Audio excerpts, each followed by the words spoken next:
Bonjour à tous et à toutes, vous suivez le Flash Info sur Kingo TV. Le Conseil des ministres du mercredi 13 septembre 2023 a été sanctionné par plusieurs décisions.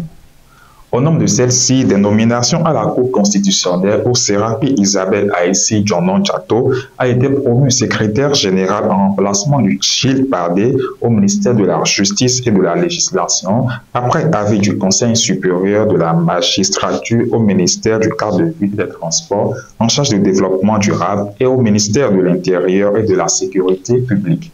Les nominations prononcées sont contenues dans le compte-rendu du Conseil publié. La Commission électorale nationale autonome Sénat et la Direction des partis politiques et des affaires électorales DPPAE organisent à compter du vendredi 15 septembre 2023 une mission de suivi et de contrôle de l'existence fonctionnelle du parti politique au titre de l'année 2023. À cet effet, une séance d'échange a eu lieu entre les représentants des partis politiques et les membres de la Sénat le mercredi 13 septembre 2023 au siège de l'institution. Le PDG de Tiens Diescom arrêté au Sénégal. Le président directeur général de Tiens Diescom n'est plus libre de ses mouvements.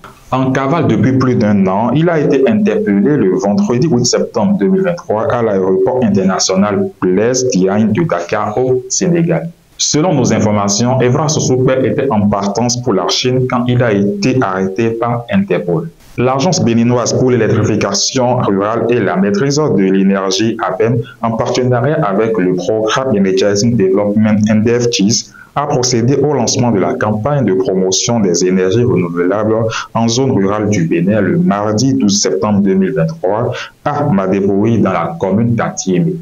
Secteur éducation, où nous sommes à quelques jours de la rentrée scolaire 2023-2024, la cellule technique aux affaires sociales CTAAS du ministère de la Défense a démarré depuis le lundi 11 septembre 2023 sa traditionnelle tournée des quinzaines pour la distribution des kits scolaires.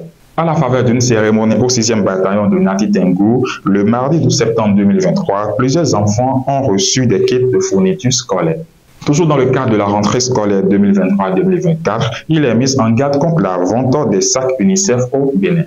Il est constaté à quelques jours de la rentrée scolaire 2023-2024 la vente illégale des sacs UNICEF dans certains marchés du Bénin.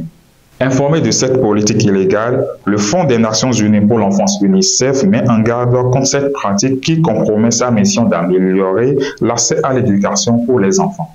Revalorisation du SMIC, enfin le taux des retraités et rentiers de la CNSS.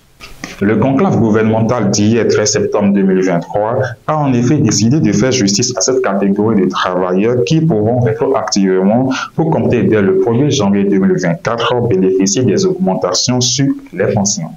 Et voilà tout pour le Flash Info de ce jour. Merci de nous avoir suivis. Portez-vous bien et à très vite.